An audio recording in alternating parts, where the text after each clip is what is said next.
सारा मुल्क के दुनिया तरक्की कर दी कि अगर कोई इलाका थोड़ा बड़ा को है रियासत तो आखते जी असें बखरा करो ड्यूटी बनाओ ड्यूटी वाले आखते हैं असें कि स्टेट दो स्टेट वाले जेडे नो मंगते कि असें कि स्पैशल स्टेटस भी दो। अजे पिछले साल की गल है मध्य प्रदेश के अंदर चीफ मिनिस्टर साहब ने अपनी रियासत कानून पास किया कि बाहर के लोग आने मेरी रियासत च नौकरी नहीं लैगे। अजे पिछले काल की गल है साड़ी वो स्टेट जो स्पैशल स्टेटस है अच्छी खुशहाल रियासत है जिन्हें प्रिंसीपल साहब आते रहे वो जम्मू कश्मीर है। चाहे कोई मतलब ये सरमायादार नहीं होगा अरबपति कोई नहीं होगा लेकिन तो खास होने वाला भी कोई नहीं है। आपने इशारों में कहीं ना कहीं सतीश शर्मा जी को एक बार दोबारा कांग्रेस ज्वाइन करने के लिए कहा है कि अगर वो इच्छा रखते हैं तो उनको पहले कांग्रेस ज्वाइन करनी पड़ेगी। क्या आप लोग मिलकर अगले चुनाव लड़ सकते हैं? क्या आप दोनों को एक बार दोबारा एक मंच पर देखा जा सकता है? भाजपा को पटकनी देने के लिए आप एक साथ वहाँ कोई सियासी अड्डा बनाने के लिए गया ऐसी बात नहीं है। मेरा सवाल ये है मदन लाल जी के लिए अफसोस करने के लिए हमारे लीडर जो क्या भाजपा को पटकनी देने के लिए आप दोनों दोबारा एक बार एक ही स्टेज पे नजर आ सकते हैं अगर वो कांग्रेस ज्वाइन करते हैं? देखिए पार्टी में सबको आना चाहिए। अभी मैं थोड़ी देर पहले कह रहा था कि जातिवाद से ऊपर उठ के पार्टी पॉलिटिक्स से ऊपर उठ के हमें एक दूसरे से हाथ मिला के आगे बढ़ने की ज़रूरत है। अगर जहाँ तब्दीली लानी है इस रियासत में और इस मुल्क में तब्दीली लानी है तो हम सबको इकट्ठा होना पड़ेगा। हमारा जोड़ तो मदन लाल जी के साथ था, सीनियर लोगों के साथ। अब वो तो अभी नौजवान बेटा है, अभी वो हमारी पार्टी में नहीं, कल उसने हमारे पार्टी के ऑफिशियल कैंडिडेट के खिलाफ इलेक्शन लड़ा है तो मेरा उसका क्या मुकाबला आप करवा रहे हैं? नहीं, मैं मुकाबले की बात नहीं कर रही, मिलके सामना करने की बात कर रहा हूँ सर। बिल्कुल करेंगे जी। नमस्कार, आप लोग जुड़ चुके हैं जेके टाइम्स के साथ और मैं हूं अतुल सूदन। जहां पूरे भारतवर्ष में खासकर जम्मू कश्मीर में दफ़ा 370 व 35A को हटाए जाने की दूसरी वर्षगांठ पर भाजपा द्वारा लगातार आयोजन किए जा रहे हैं, जश्न मनाए जा रहे हैं। अखनूर में भी कई जगह पे तिरंगा फहराया गया, इसके अलावा जगह जगह धूम मचाई गई। वहीं दूसरी तरफ कांग्रेस और बाकी तमाम अपोजिशन पार्टियाँ जो हैं वो इस दिन को काला दिवस के रूप में मना रही हैं। यहीं पर आज एक बैठक जो है कांग्रेस कार्यकर्ताओं की अखनूर में हुई है, जिसकी अध्यक्षता पूर्व डिप्टी सीएम ताराचंद जी कर रहे थे। उन्होंने भी साफ किया कि ये दिन जो है इसको काले दिवस के रूप में मनाया जाएगा। सीधे बातचीत करेंगे पूर्व डिप्टी सीएम ताराचंद जी से, आखिर क्या वजह है कि कांग्रेस 5 अगस्त को काले दिवस के रूप में मना रही है। ताराचंद जी, जिस तरीके से भाजपा दावे करती थी कि 370 हटने के बाद इंडस्ट्री लाई जाएगी, रोजगार मिलेगा, जम्मू को उसका हक मिलेगा, क्या समझते हैं 2 साल में कितना बदलाव हुआ और जम्मू को कितना हक मिला है?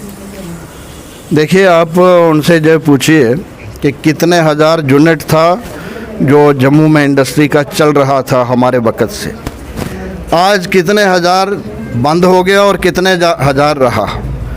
जहाँ तो पहले इंडस्ट्री चल रही थी क्योंकि हमारे पास रॉ मटेरियल की कमी है, जहाँ रॉ मटेरियल नहीं है, जहाँ इंडस्ट्री की इतने प्रोटेक्शन नहीं है, इसलिए इंडस्ट्री जहाँ कम थी। तो आज ड्यूटी बढ़ने के बाद इंडस्ट्री कम हुई है, बंद हुई है, नई कोई इंडस्ट्री जहाँ नहीं आई। आपसे जानना चाहूँगा, शुरू से ही अगर हम 47 से बात करें, कांग्रेस हमेशा बड़े भाई का रोल निभाते आई है, छोटे दल जो हैं उसके सहयोगी रहे हैं, लेकिन पिछले कुछ समय से कांग्रेस सिकुड़ती जा रही है, छोटे छोटे राज्यों से दल जो हैं वो उभर के आ रहे हैं। कहीं जम्मू कश्मीर में ऐसा तो नहीं होगा कि कांग्रेस एनसी और पीडीपी के पीछे छुप के रह जाएगी?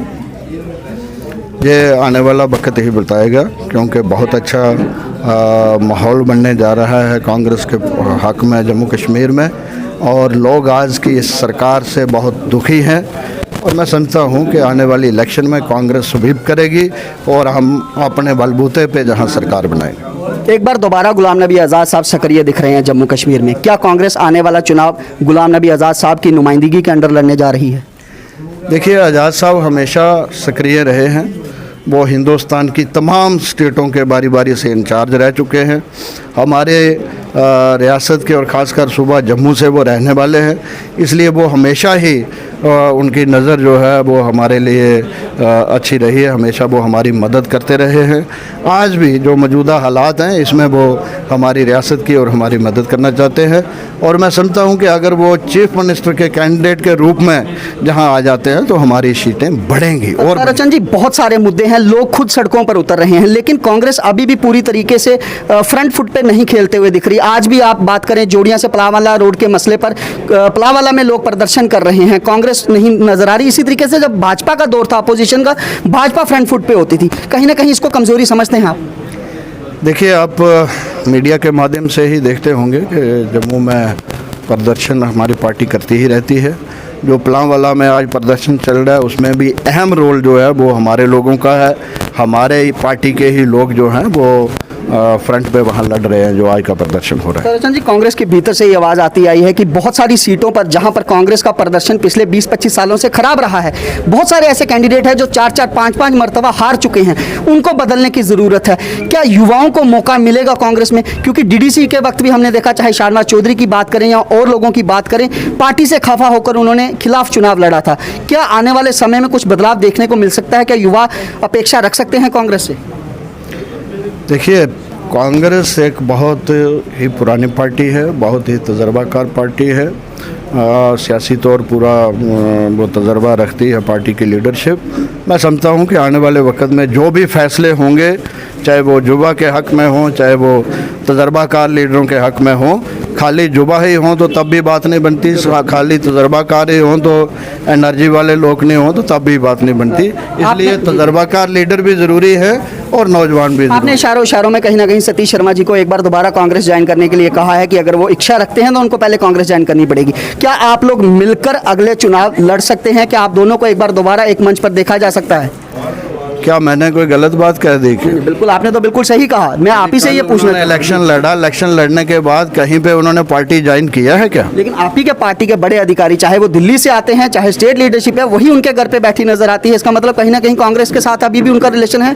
देखिए, मदन लाल शर्मा जी, चाहे मेरे उनके साथ सियासी इख्तलाफात थे, वो पार्टी के सीनियर लीडर थे, हमारे साथी रहे हैं।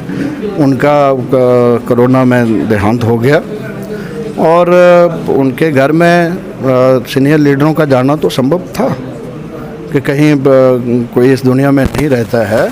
तो उसके अफसोस करने के लिए तो बड़े हों या छोटे हों सबको जाना चाहिए और गए भी हैं, तो उसमें तो कोई ऐसी बात नहीं है। सियासी तौर पर भाजपा को पटकनी देने के लिए आप एक साथ, कि वहाँ कोई सियासी अड्डा बनाने के लिए गया, ऐसी बात नहीं है। मेरा सवाल ये है, मदन लाल जी के लिए अफसोस करने के लिए हमारे लीडर जो क्या भाजपा को पटकनी देने के लिए आप दोनों दोबारा एक बार एक ही स्टेज पे नजर आ सकते हैं अगर वो कांग्रेस ज्वाइन करते हैं? देखिए, पार्टी में सबको आना चाहिए। अभी मैं थोड़ी देर पहले कह रहा था कि जातिवाद से ऊपर उठ के, पार्टी पॉलिटिक्स से ऊपर उठ के हमें एक दूसरे से हाथ मिला के आगे बढ़ने की ज़रूरत है। अगर जहाँ तब्दीली लानी है, इस रियासत में और इस मुल्क में तब्दीली लानी है, तो हम सबको इकट्ठा होना पड़ेगा। शुक्रिया। रही बात जुड़ने की, तो हमारा जोड़ तो मदन लाल जी के साथ था, सीनियर लोगों के साथ। अब वो तो अभी नौजवान बेटा है, अभी वो हमारी पार्टी में भी नहीं। कल उसने हमारे पार्टी के ऑफिशियल कैंडिडेट के खिलाफ इलेक्शन लड़ा है, तो मेरा उसका क्या मुकाबला आप करवा रहे हैं? नहीं, मैं मुकाबले की बात नहीं कर रही, मिलके सामना करने की बात कर रहा हूँ सर। बिल्कुल करेंगे जी। तो जुड़े रहिए जेके टाइम्स के साथ। मुझे दीजिए इजाज़त। कैमरामैन अमन के साथ। जय हिंद, जय भारत।